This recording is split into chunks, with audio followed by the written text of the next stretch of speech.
tiesos como los yesos de sombras.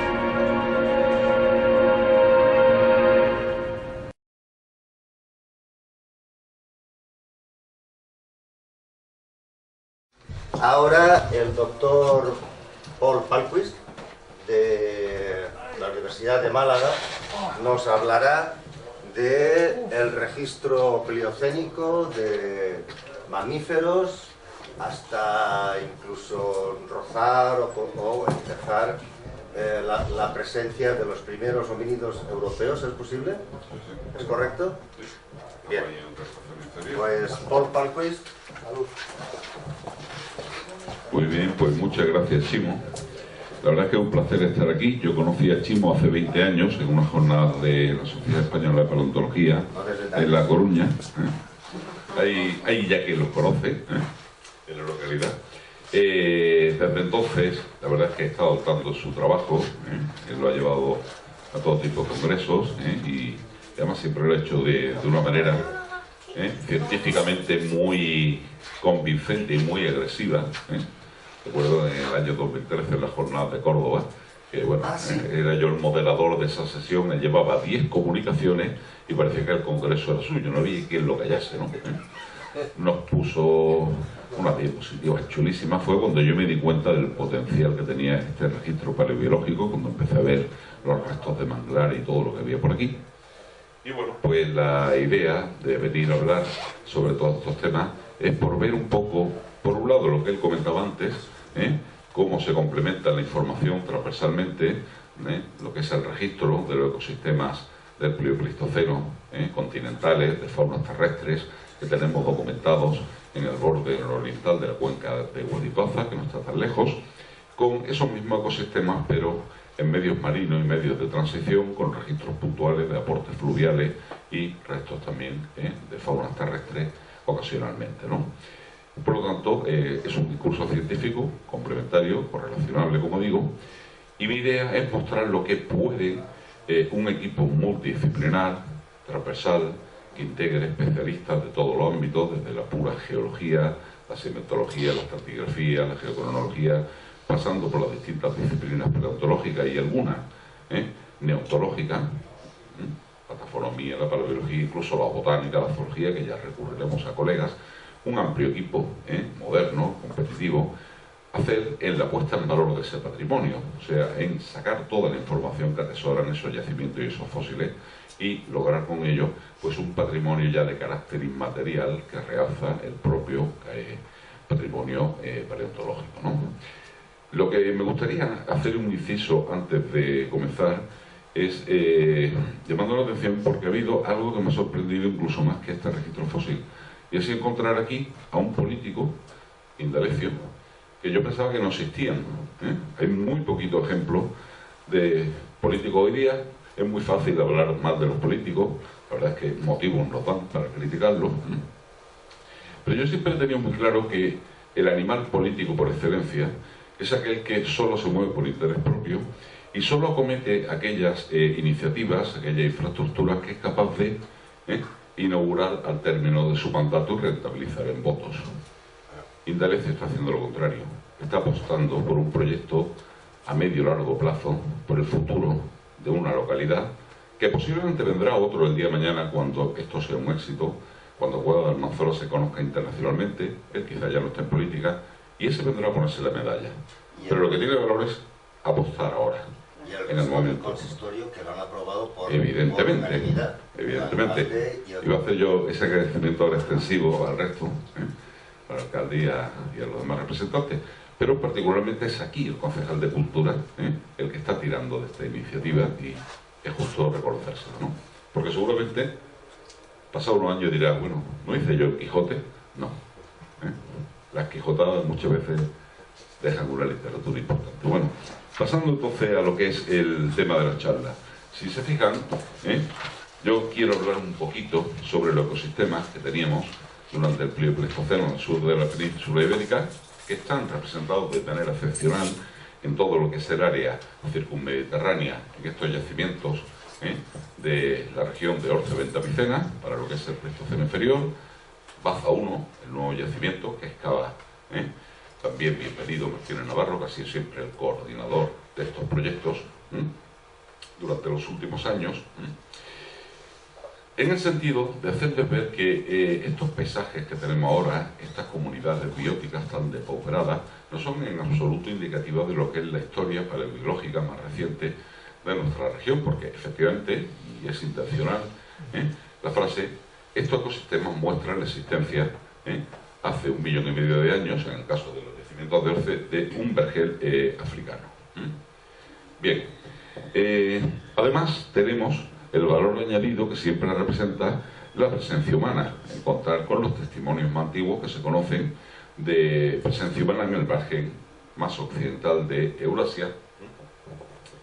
Que esto, en los últimos 20 años, pues hemos asistido a una serie de controversias, discusiones científicas y con ello cambios de paradigma, en tanto cuanto la cronología de esa primera dispersión humana desde el continente natal, que es África, hacia Eurasia, pues se ha ido envejeciendo paulatinamente según nos mostraba el registro.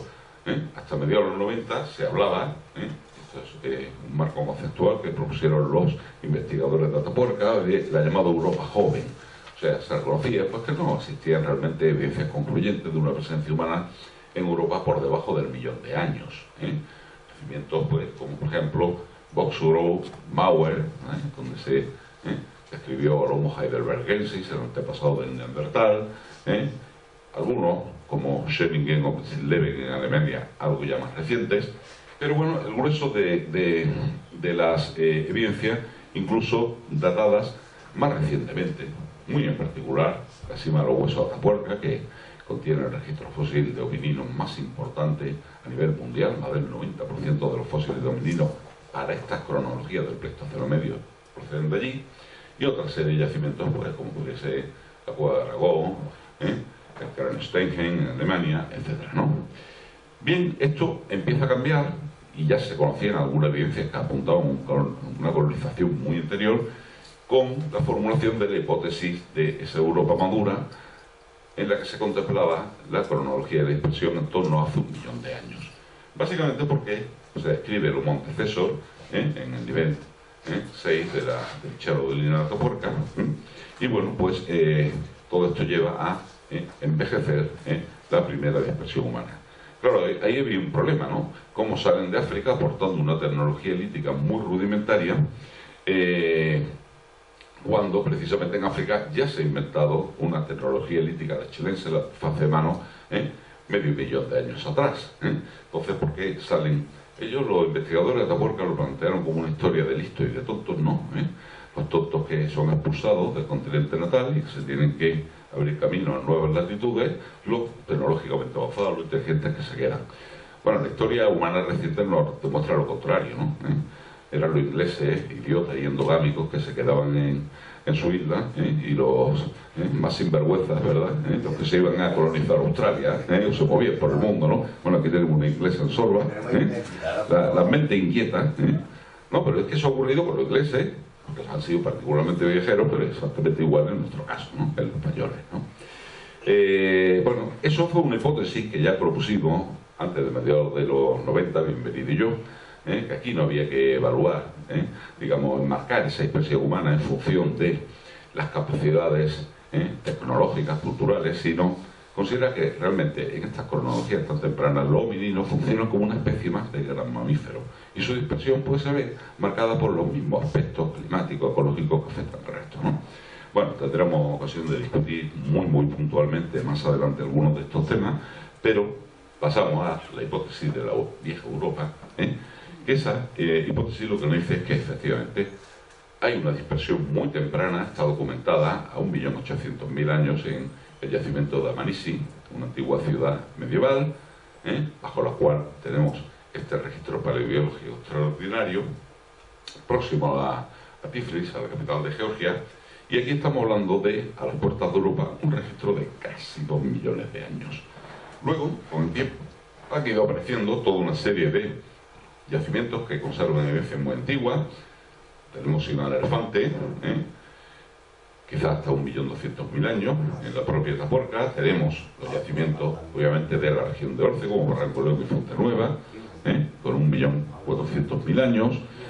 localidades como Pirronor en Italia, Le Baronet, que recientemente se ha adaptado en algo más antiguo de lo que se pensaba, lugares como Habsburg en Inglaterra, que bueno, están ahí en el límite del Pleistoceno, la cueva de Cozarnica, que no está muy claro que los niveles de ocupación humana más antiguos pueden ser tan antiguos como ellos dicen. En fin, estamos hablando de una colonización claramente en torno al 1.400.000, 1.500.000 años, una colonización más antigua de la que se defendía exclusivamente en función de los hallazgos de Atapuerca, ¿no? Bueno, esto nos plantea un problema, y yo lo voy a dejar simplemente planteado, voy a seguir con el desarrollo del discurso, y es ¿por qué demonios los tenemos a las puertas de Europa hace 1.800.000 años y no llegan al margen más occidental hasta hace casi 500.000 años después? ¿Qué está pasando ahí, no? Bueno, como digo, lo planteamos luego.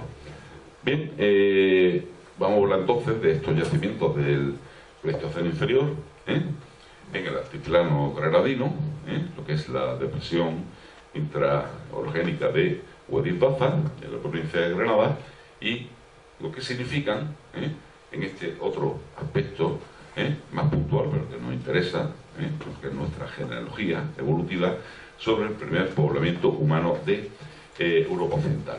Imagino que cuando Bienvenido venga más adelante y dé una charla sobre estos temas, pues él ya se podrá centrar más en los yacimientos como este de Baza 1 y en cronologías más próximas a las que trabaja Chimo con el excelente registro de cetáceos fósiles que tenemos aquí, ¿no? Bien, estos yacimientos se generan, a diferencia de los que tenemos aquí en la costa, en ambientes de carácter lacustre, que bueno, se encuentran representados a nivel sedimentario básicamente por sucesiones de materiales tipo marga y tipo caliza, y concretamente la zona que vamos a estudiar correspondería de los sucesivos tramos de esa secuencia sedimentaria y cronoestratigráfica, pues a lo que son los depósitos de edad calabriense, lo que aquí llamamos el villafranquiese superior, ¿no? Bien, lo que es la evolución de la cuenca de Huediz-Baza, desde que se singulariza como una cuenca intramontañosa, entorreica, no conectada con el mar. Esto ocurre después de los finales del Mioceno. Se cierra un corredor que pasaba muy próximo a la localidad de Huerca Lovera, que está aquí al lado. Hasta ese momento tendríamos que la colección de los ambientes que estudia Chimo, con los que tenemos registro en Baza Batería precisamente por esta zona, ¿no?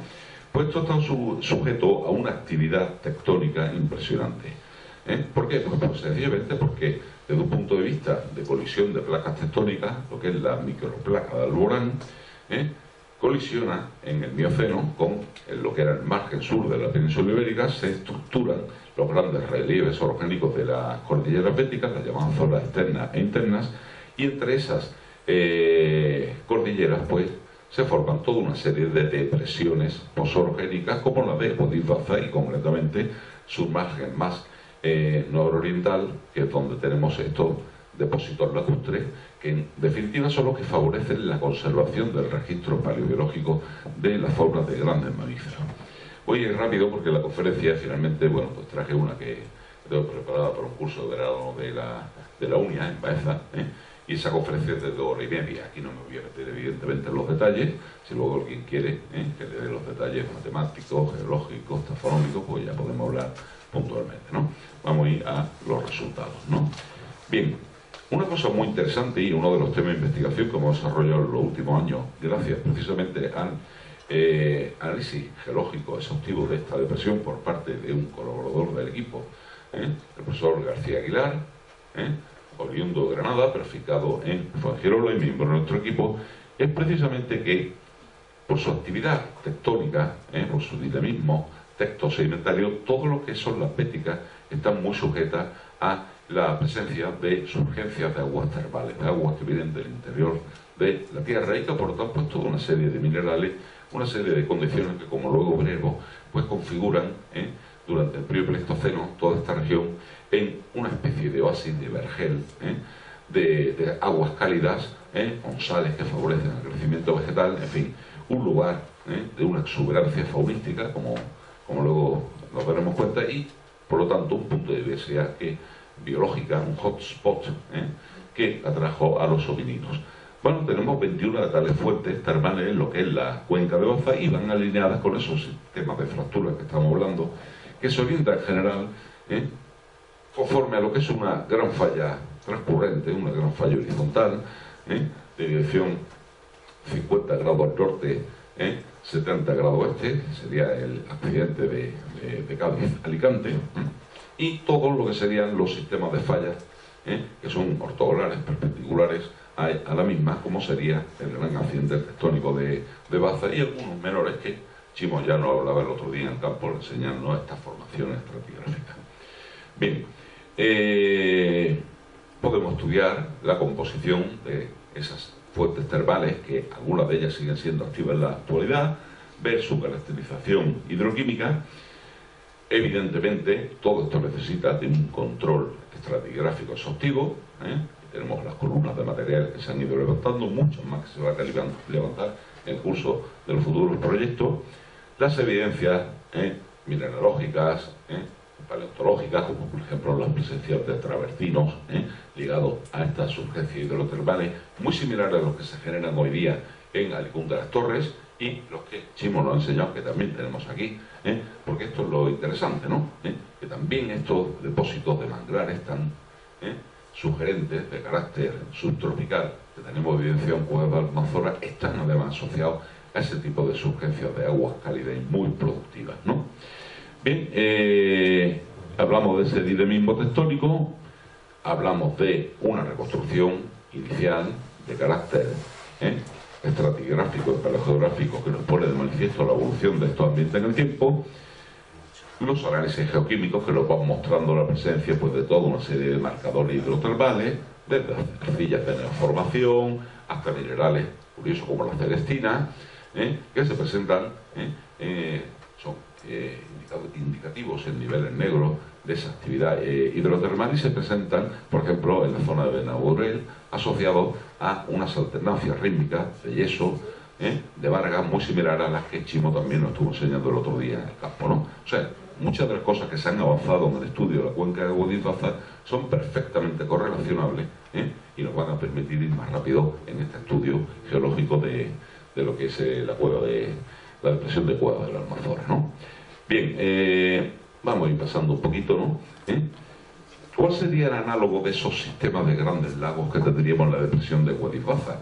Pues fíjense, posiblemente el análogo, pero a una escala mucho más reducida, sería la laguna de Fuente Piedra, que está en la provincia de Málaga, ya en el límite con Sevilla.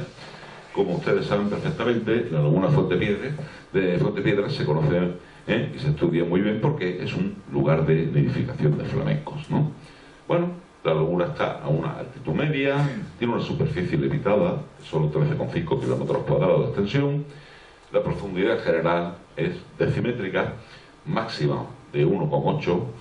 Si uno en primavera, cuando se ha cargado este acuífero, se mete, pues no llega a tocar el fondo, se puede lograr el milagro de caminar sobre el agua. Hay una densidad de vegetales, de macrófitos acuáticos, que bueno, pues que impiden que uno se hunda.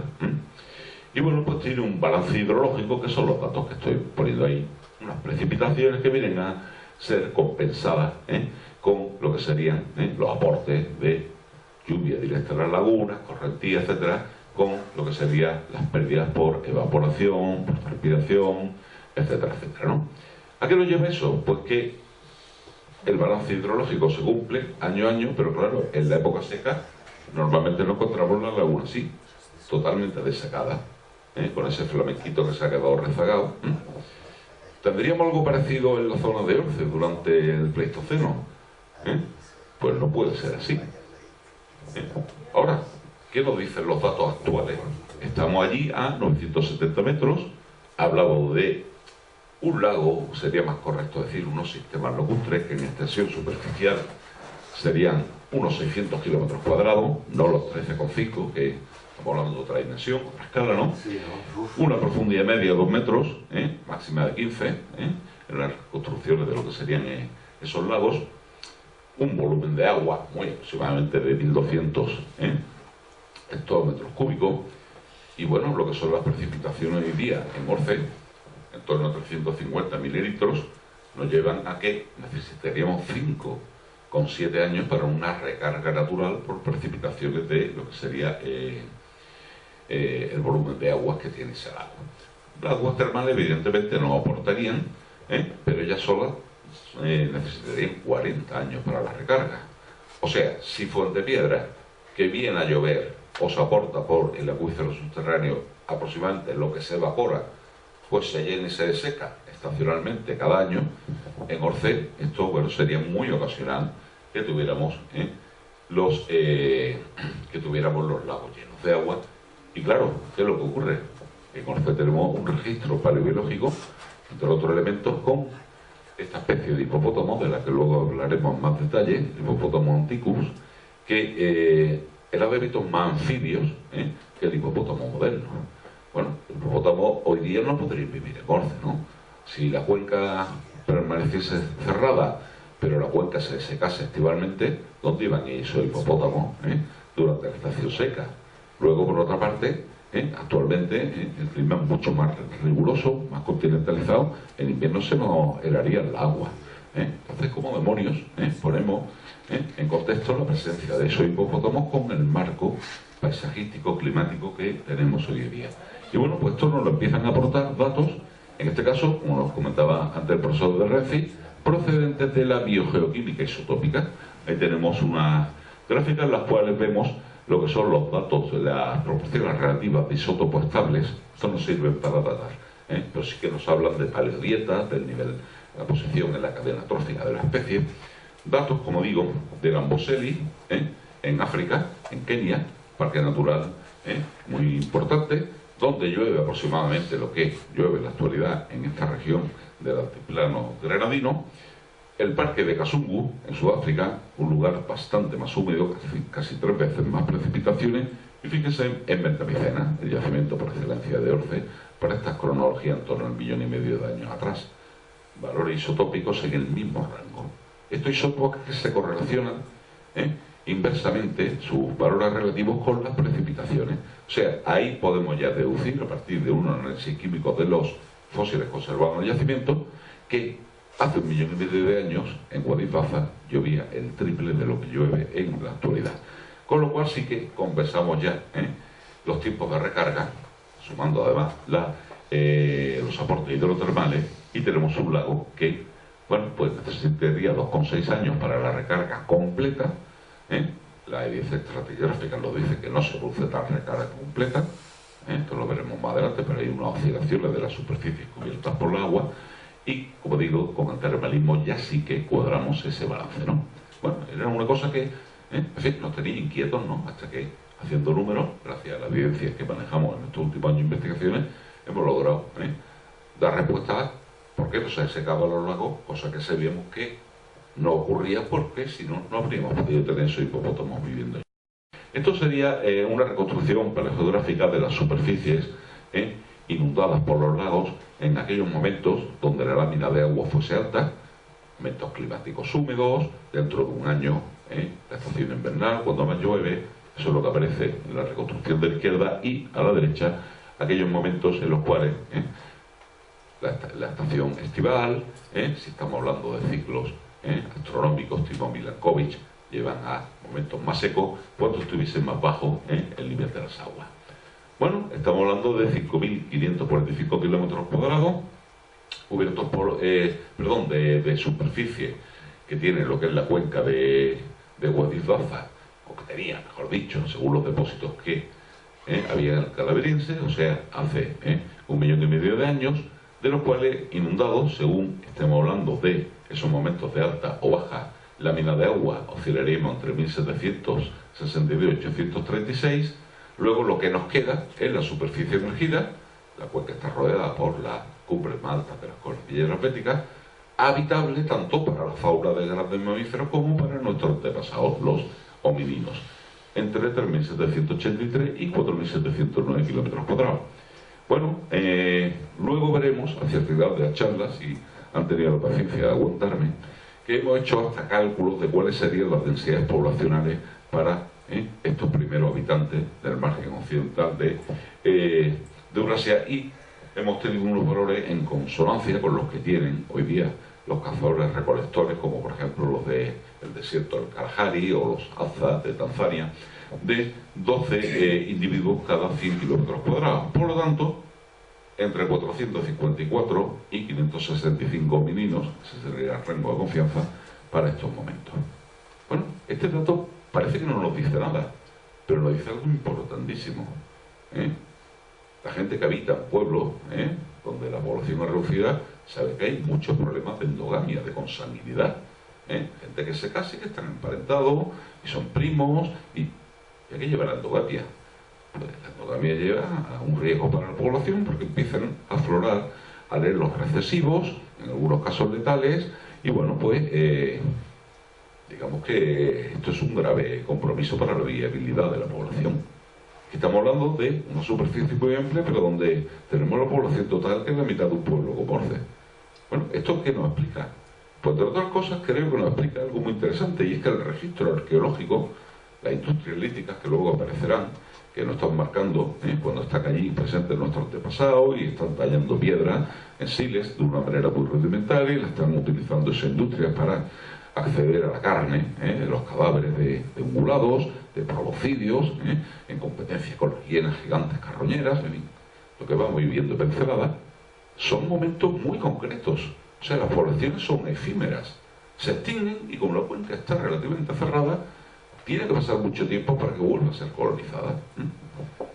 Bueno, avanzando un poquito más, ¿cuáles serían los tres principales yacimientos de Orce? Bentamicena, que ya hemos hablado de él, tenemos la vista allí arriba, y luego los dos que tienen evidencia de presencia humana, Fonteruel 3, donde está la colección de restos probocidios tan importante que en su día le llamó la atención en Delecio, esa defensa tremenda de un macho, de un elefante meridional. Es un animal que en su día, Bienvenido y yo, calculamos, tomando los perímetros de la sección de los huesos largos, que los machos adultos pesarían más de 10 toneladas, algo que me adelanto a lo que viene luego, inaccesible para cualquier tipo de depredador. Y abajo tenemos las fotos de Barranco León, el otro yacimiento donde no solo está ese registro de industrias líticas asociadas a fauna de grandes mamíferos, sino también el que es hoy por hoy el fósil humano más antiguo de Europa. Ahora lo veremos. Bueno, en Bentamicena hablamos de un estrato que en realidad tiene una potencia en torno a 1 metro de espesor, pero con una densidad altísima de elementos por metro cuadrado excavado, más de 50. Por el momento llevamos más de 21.000 fósiles exhumados. Si contásemos las astillas no identificables, subiría todavía más esos números, y englobado en una caliza micrítica de una pureza tremenda, ¿no? Bueno, hay 4 cortes excavados, vamos a ir pasando de los datos geoquímicos y demás. Este sería el nivel Bentamicena. Las porsadas de huesos se encuentran sobre una superficie de secación, que nos habla de una de estas bajadas del nivel de las aguas de los sistemas lacustres. Ahora veremos cuál es el contexto paleobiológico en el que se genera esto. El corte 4, el más prometedor hoy por hoy. Todo lo que yo les voy a contar está referido al corte 3, el que vimos antes. Este es uno nuevo que se estableció a unos centenares de metros y que está mostrando un registro muy similar, pero desde el punto de vista de conservación, taxonómico, pues algo diferente y en general mucho mejor estado de conservación. Una lista faunística impresionante para lo que serían los grandes mamíferos, y fósiles como los que tenemos aquí, que bueno, no me voy a extender con ellos, no lo voy a quemar a Bienvenido cuando venga su día a dar su charla, que nos deleite con la singularidad y la excepcionalidad de este registro paleobiológico, ¿no? Bien, Barranco León, lo tenemos allí, en la ladera de ese barranco, 2 niveles arqueológicos, el nivel de 1 y el nivel de 2. Este es un contexto completamente diferente. En Bentamicena, la propia estratigrafía, en la sedimentología ya lo dice, que no hay un transporte hidráulico, no hay agentes físicos, procesos geológicos implicados. Aquí es lo contrario, aquí tenemos una fuerte influencia de lo que serían los aportes fluviales. Y bueno, pues una lista faunística algo más limitada, donde cambian algunos elementos, como por ejemplo este caballo que aparece, el Epursus ambornensis, que es un segundo caballo más grande que el que teníamos registrado en Bentamicena. Aquí tendríamos pues, fósiles del yacimiento de esta especie y lo que les decía, el dientecito humano de leche, que bueno, es el fósil hoy por hoy más antiguo de Europa Occidental. Arriba hay unas lascas de sílex que Sergio Ros Montoya hizo, doctorando en su día de bienvenido, hizo un remontaje con ella y se ve que efectivamente se recompone el núcleo de sílex original, o sea, se ha estado tallando in situ. Bien, Fuente Nueva, el tercer yacimiento, con una riqueza también, no solo faunística, material fósil, sino también en objetos líticos muy importante. Aquí tendríamos los dos niveles, el arqueológico inferior y el superior, en los cuales hay diferencia en cuanto al grado de intensidad y de aprovechamiento de los recursos por los homininos y por los carnívoros. Y bueno, pues está en una vista del yacimiento. Estamos viendo otro taxón, otra especie, el Homotragus, pasado de lo que sería el arruy moderno, que está registrado aquí, no lo está en Ventamicena. También pueden ver que las listas son más cortas, falta la especie que hay en Ventamicena, que no está ni aquí, porque esto es una cronología ligeramente más moderna. Bueno, una selección de fósiles, y solo les voy a hablar de este en particular. Quizás no lo ven bien arriba, pero se trata de un esqueleto parcial de un elefante, concretamente de una elefanta, como nos dice su sínfisis mentoniana en la mandíbula. Aquí tenemos un esquemita que se ve mejor, aparece lo que es la pelvis de este proboscideo, la tenemos aquí, aparece la columna vertebral con costillas que muchas de ellas se han disociado, ya no están articuladas, y aquí tenemos la semimandíbula. O sea, ¿qué nos falta en el esqueleto de esta elefanta? Nos falta lo que son las extremidades y nos falta el cráneo. Bueno, lo interesante aquí es que, si se fijan, está rodeada parcialmente de lascas de sílex, de ese moco tecnológico de talla tan primitivo que todavía se usaba en esa época, el llamado oldubayense, y coprolitos, o sea, excrementos fosilizados de hiena. Los excrementos de la hiena fosilizan porque las hienas comen mucho hueso y eso le da pues los fosfatos necesarios para darle una integridad anatómica, para que consoliden y se conserven, ¿no? Bueno, que lo interesante que los coprolitos que rodean al cadáver son como el que vemos a la derecha, no los de la izquierda. Esas hienas que se alimentaron y defecaron en torno al cadáver no estaban comiendo mucho hueso, se estaban alimentando de grasa, de materia orgánica.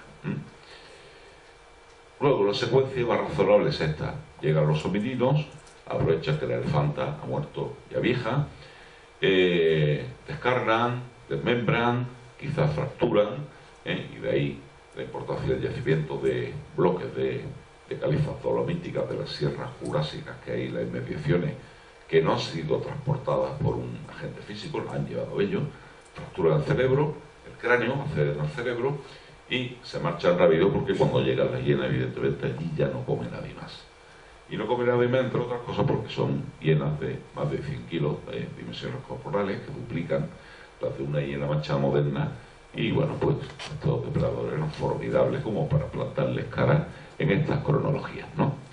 Bien, en Ventamicena lo que tenemos entonces es actividad exclusivamente de la hiena, y una actividad que además se relaciona con que las hienas usaban esa porción del territorio como un cubil de cría. Tenemos exclusivamente las marcas de carnívoros, tenemos una intensidad de fracturación muy importante en lo que son los huesos largos de las extremidades, del esqueleto testicular de estos mamíferos. Y bueno, pues en el caso de Ventamicena, para mí siempre va a ser el yacimiento más excepcional, porque todo lo que ya hemos investigado en Ventamicena nos apunta en la dirección de considerarlo efectivamente una ventana excepcional para la reconstrucción de los ecosistemas del Pleistoceno inferior de la península ibérica, ¿no? Pero bueno, se suman Fuente Nueva y Barranco León, porque tenemos además esas evidencias de las capacidades líticas, tecnoculturales de esas primeras poblaciones humanas, muy bien documentadas en las asociaciones de lascas, choppers y demás de sílex, y también en caliza, ¿no? Tenemos marcas de carnívoros y tenemos igualmente en estos yacimientos marcas de corte utilizadas con esas herramientas de sílex para descarnar y aprovechar como carroñero oportunista esos restos, ¿no? Incluidas también las marcas de fracturación. Bueno, si volvemos a Ventamicena, que como digo es de largo el yacimiento que más se ha trabajado, aquí enganchamos con lo que nos hablaba el profesor de Reci. Lo primero es reconstruir el contexto en que se origina el yacimiento, o sea, estudiar su tafonomía. Claro, la tafonomía es una disciplina que nos habla sobre esas vicisitudes que los restos que pertenecieron a un animal que alguna vez estuvo vivo, solo normalmente aquellos esqueléticos más perdurables, se van a conservar, pues, normalmente desarticulados, a veces fracturados y quizá incluso en un contexto estratigráfico, con animales a los que no vio nunca ese organismo en vida, porque pueden, por la elaboración tafonómica, ser de una cronología muy posterior. O sea, lo primero es saber si lo que tenemos es indicativo de una paleocomunidad del pasado o si por el contrario tenemos una mezcla de asociaciones faunísticas diacrónicas que no tengan nada que ver desde el punto de vista cronológico. Chimo me está haciendo así con la cabeza, pero es que esto es importante, ¿no? Si no se hace ese tipo de estudios, pues uno se puede encontrar con que tiene entidades diacrónicas mezcladas. Un ejemplo muy gráfico, todos lo van a entender. Nos vamos a lo que son la Sierra de Segovia. Allí hay un yacimiento, Villacastín, precioso, del Pleistoceno medio, ¿no? Bienvenido, superior, que el yacimiento está en un contexto kárstico, o sea, es una cueva. La cueva, el karst, la disolución de los carbonatos, tiene lugar sobre unas calizas de origen marino, muy antiguas, del Mesozoico, de la era secundaria, y en esa cueva, ya durante el Pleistoceno superior, o sea, pues cuando nos encontramos ya a los últimos neandertales viviendo por estas latitudes, las hienas de procedencia africana, la Corcuta spelea, que se llama aquí porque es una hiena de mayor porte en nuestras latitudes, pues están utilizando como un cubil esas cuevas, están llevando restos de las presas que cazaban o que arrollaban para alimentar a sus juveniles, y bueno, eso está generando un registro paleobiológico. Pero cuando uno se pone a excavar, se encuentra con que ocasionalmente hay dientes de tiburón, del Carcharodon megalodon, ese mega tiburón blanco, en el paquete estratigráfico. ¿Qué significa? Que no eran solo las hienas, eran también grandes tiburones de más de 20 metros, que a diferencia de los modernos, estos eran terrestres, que cazaban ciervos y los llevaban para alimentar a sus crías en el interior de la cueva. Evidentemente no, ¿no? ¿De dónde viene ese tiburón? Pues viene de que el karst está vivo y esa erosión del karst ocasionalmente hace que se desprendan dientes que afloran en las paredes de la cueva, que recordemos eran depósitos carbonatados muy anteriores, decenas de millones anteriores, y queden englobados en el paquete sedimentario. O sea, o establecemos el contexto tafonómico, o en vez de hacer paleobiología, podemos acabar haciendo paleopoesía, ¿no? Pues bien, hablando ya en materia, fíjense, esta fue, yo creo, mi primera contribución importante a Ventavicena. Hasta ese momento mi querido no me lo tomaba en serio. Él es un paleontólogo de campo, paleontólogo de los que tocan fósiles, de los que viajan, cogen materiales en museos, los miden. Yo, bueno, de vocación más teórica, como lo soy de Renfield, más pendiente de los enfoques cuantitativos, pero hay veces que tomar una distancia permite que los árboles no te impidan ver el bosque, ¿no? Recuerdo completamente esta idea, fue 1993, estaba esperando con el Canal Plus, que teníamos en aquel entonces ya, un combate estelar que había de boxeo, la velada, donde se producía, bueno, pues el enfrentamiento de Mike Holyfield, que venía de derrotar a Tyson, que había convertido en campeón de los pesos pesados, contra una vieja gloria, George Foreman, que en su momento derrotó a Cassius Clay, pero que este hombre, que tenía, pues, en aquel entonces 15 años más de lo que yo tenía, de todas formas era 10 años más joven de lo que yo soy ahora, este hombre, como digo, pues, había vuelto al mundo del boxeo y se esperaba la gran sorpresa, ¿no? No la hubo, la gran sorpresa, no logró encajar un golpe y, bueno, la pelea la perdió los puntos. Pero como yo me aburría esperando el combate estelar, me puse a hacer números con la tesis de bienvenido y de pronto me apareció el flash. Ordenamos, es lo que tenemos aquí en el eje X, en el eje de abscisas, las especies que aparecen en las siluetas en verde de herbívoros que se han identificado en el yacimiento Ventavicena por su masa corporal estimada. Y en el eje Y, el vertical, el eje de ordenadas, lo que situamos es el porcentaje en que está representada por individuos jóvenes con dentición de leche frente a adultos. como ven, hay una tendencia muy evidente, estadísticamente muy significativa, que según aumentan las dimensiones corporales, aumenta también la proporción de jóvenes. Bien, en las especies africanas actuales, es donde tenemos una gama de ungulados, de herbívoros de dimensiones comparables, desde una gacela a un elefante, resulta que las proporciones de gacelas jóvenes y adultas, de elefantitos y elefantes adultos, son las mismas, son independientes de la masa corporal. 35-40% jóvenes, 65-60% adultos. ¿Qué significa esto? Selección de presas. Conforme mayor es el tamaño corporal de un herbívoro presa, más tienen que seleccionar los carnívoros animales jóvenes, inexpertos, vulnerables y de menores dimensiones corporales. ¿Quién puñeta va a cazar un elefante que en estado adulto puede pesar entre 6 y 10 toneladas? Eso es invulnerable. Por eso el registro en Bentamicena es de más del 80% de elefantes adultos. Ahora, con una cabra, con un gamo, que pesen menos de 100 kilos el adulto, ahí no hay problema para ninguno de los depredadores representados en ese ecosistema. Bueno, no es la única evidencia. Aquí tenemos para dos especies de herbívoros muy bien representadas, el caballo y el ciervo grande, el ciervo megacerino, los perfiles de mortandad que se han estimado en función del desgaste dental de los dientes.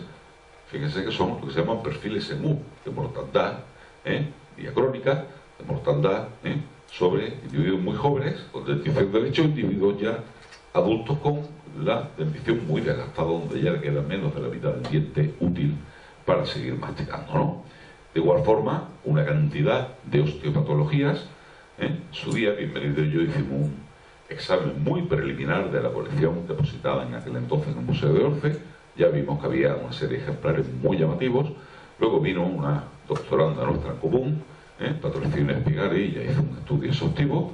Por eso tienen que estar las colecciones en el museo, para que sean accesibles a los investigadores y se pueda seguir avanzando y volver a estudiarlas. Y entre esas patologías, pues, fíjense, estas que tenemos aquí tan llamativas, estos procesos de artrosis, estos sobrecrecimientos óseos. Esto es un tercer cuarto metacarpiano distal, la zona donde articularía con lo que son la falange y la pezuña de ciervo, el patológico, el que tiene los recrecimiento óseo, uno normal, un metatarsiano, la pata posterior, en este caso a caballo, frente a uno normal. Bueno, esto es interesante porque eso ya es una evidencia de depredación selectiva por parte de los carnívoros. Y luego resulta que no todas son tan de libro, tan cantosas, pero sí que están. Por ejemplo, hay abombamientos diafisarios, hay explorers que nos hablan de un posible desgarro de ligamento, en fin, aspectos que llevarían a una deficiencia osteolocomotriz y que harían cojo un ungulado, nuestro herbívoro, cuando era cometido por un carnívoro. Y digo, es interesante porque, de entrada, la proporción de hueso afectado de patología no llega al 8%. Pero claro, si pensamos que cada animal tiene 4 extremidades y con que una de las 4 esté afectada ya un cojo funcional, eso significa que la proporción de cojo era 4 veces más del 30%. No hay ninguna comunidad moderna, ni siquiera aquella quejada de endogamia, como ocurre con la isla Royal de Suarce, donde haya más de un 30% de tullidos. En España a lo mejor algún día llegaremos, porque como tenemos la picaresca de pedir la ayudita para que nos bajen el día perfecto y nos den la pensión, pero en condiciones naturales no. Eso por un lado, pero por otro lado es muy interesante que la proporción de huesos afectados a patología en los cuartos traseros es 4 veces mayor que en los delanteros. Claro, si pensamos cómo utiliza sus extremidades uno de estos herbívoros, un ciervo, al que va a batir un carnívoro, como estos felidos con dientes sable, que ahora veremos.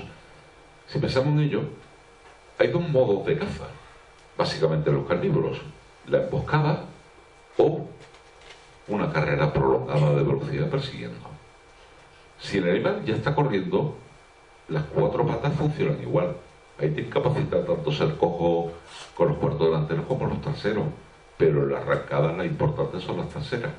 Como tenemos 4 veces más incidencia de osteopatologías en los cuartos traseros, eso lo que nos indica es que las especies de carnívoros de Bentamicena, particularmente los 2 félidos con dientes sable, que no tienen análogos modernos, eran cazadores de emboscadas, modelo leopardo, león, no cazadores a la carrera, modelo guepardo.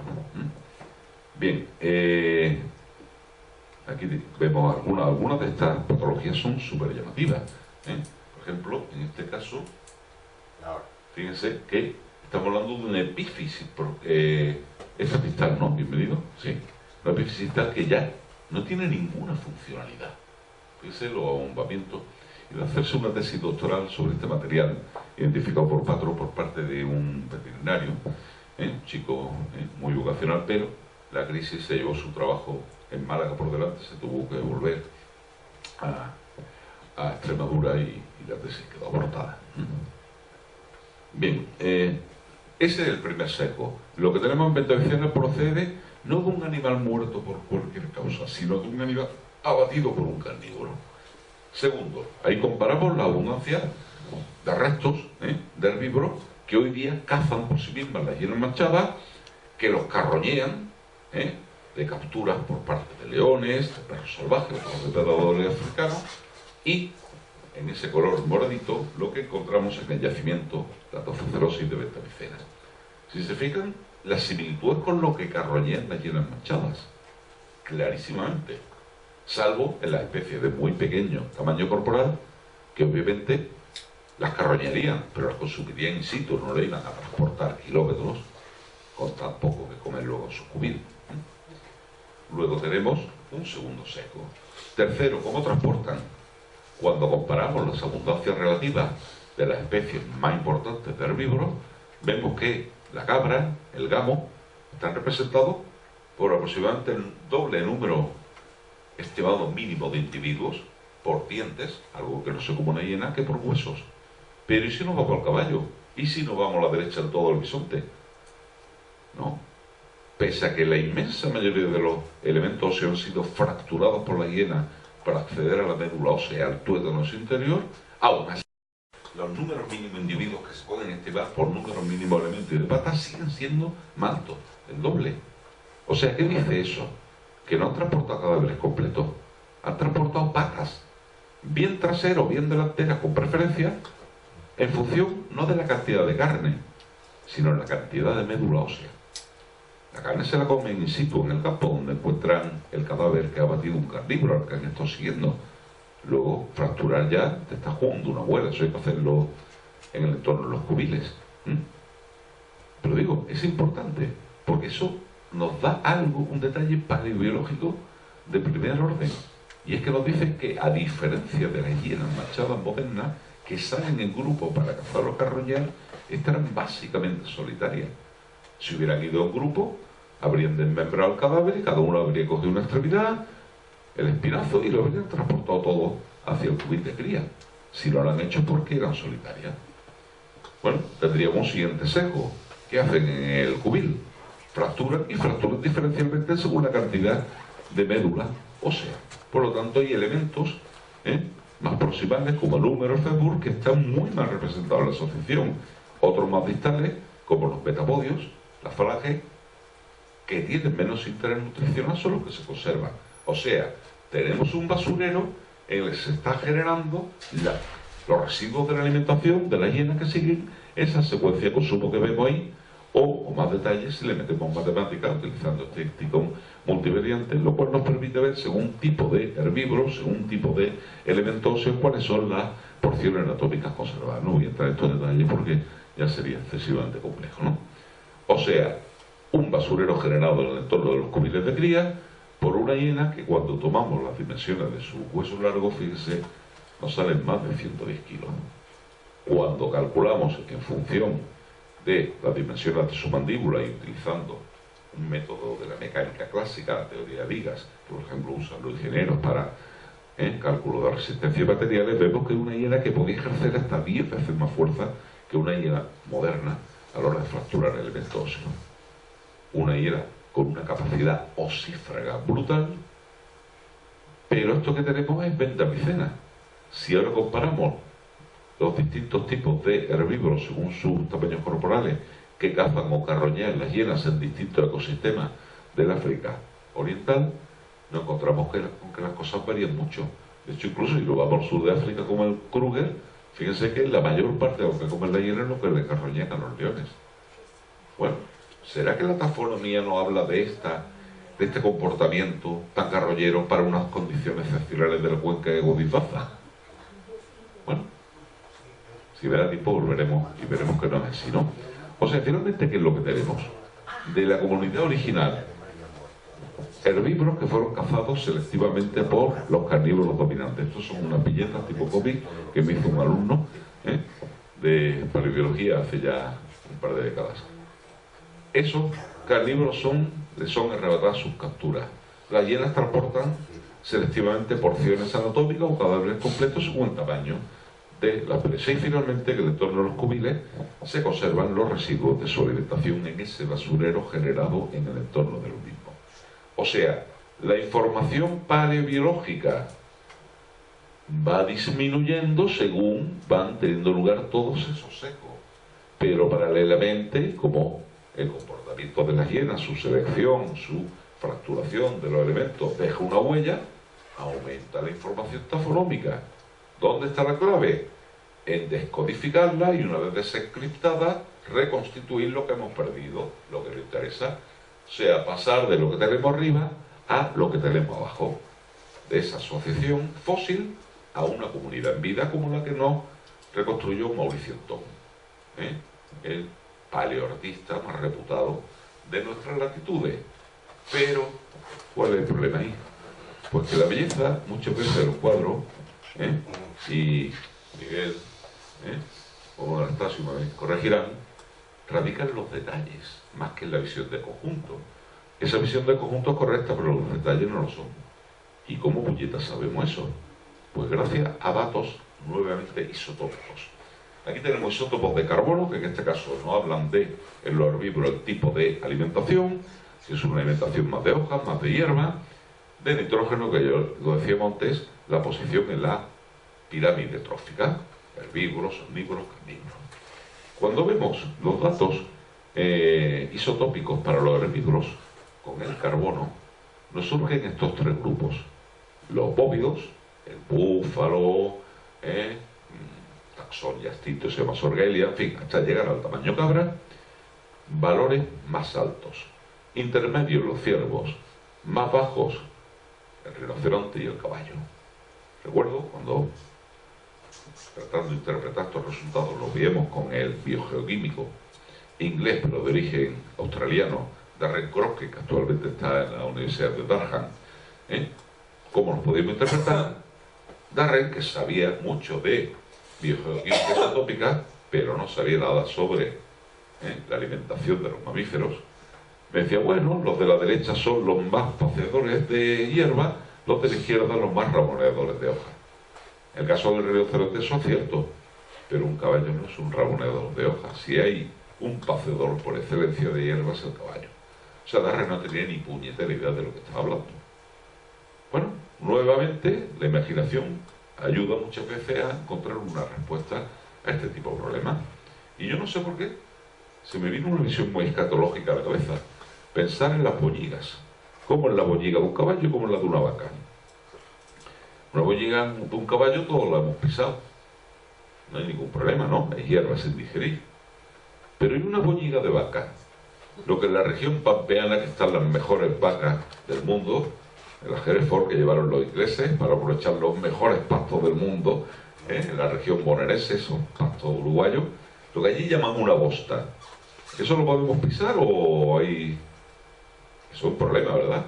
Es una papilla. O sea, la mierda de un caballo y de una vaca nos hablan ya sobre la eficiencia digestiva de uno y otro. Las vacas son muy eficientes degradando la celulosa, estómago compartimentado, rumiante. Los caballos no. Pero los caballos tienen ventaja sobre las vacas, siendo menos eficientes cuando el pasto es de naturaleza muy poco nutritiva. ¿Por qué? Porque aunque aprovechen menos, comen muy rápido. Lo expulsan y vuelven a comer. La vaca, en cambio, se muere de hambre con la panza llena de hierba, si no de suficiente calidad. Bueno, eso es lo que tenemos en Metamicena. Tenemos a los rumiantes más avanzados frente a los monogástricos, los que no tienen dividido su estómago, que sería el caso de los dos preisóctilos, el caballo y el rinoceronte. Diferencian los carnívoros, aquí nos hablarían de presas más de campo abierto o de medios más cerrados. En el caso segundo estaríamos hablando sobre todo de meganterios. Bueno, pero la clave, como digo, esa discriminación. ¿Y qué es lo que a mí me llamó la atención? Pues que existiendo datos para especies modernas de herbívoros monogástricos y de rumiantes, datos isotópicos y por supuesto la anatomía de su estómago, la clave y la interpretación viniésemos a darla a nosotros con un yacimiento de prestaciones inferiores de hace 1,5 millones de años, cuando por supuesto, desde luego, ahí no tenemos conservados los estómagos de los animales. O sea, un nuevo conocimiento biológico. Grandes yacimientos de paleontología, grandes informaciones que están todavía sin utilizar. Simplemente eso, agradecer a todo el consistorio, al alcalde personalmente porque es la cabeza del consistorio, a todos los grupos municipales por haberlo aprobado por unanimidad, demostrando una coherencia que pocas veces se ve, y a Indalo, a Indalecio Modesto, por habernos brindado esta oportunidad de acercarnos a Cuevas de la Almanzora y traer a estos compañeros y a otros que vendrán con posterioridad.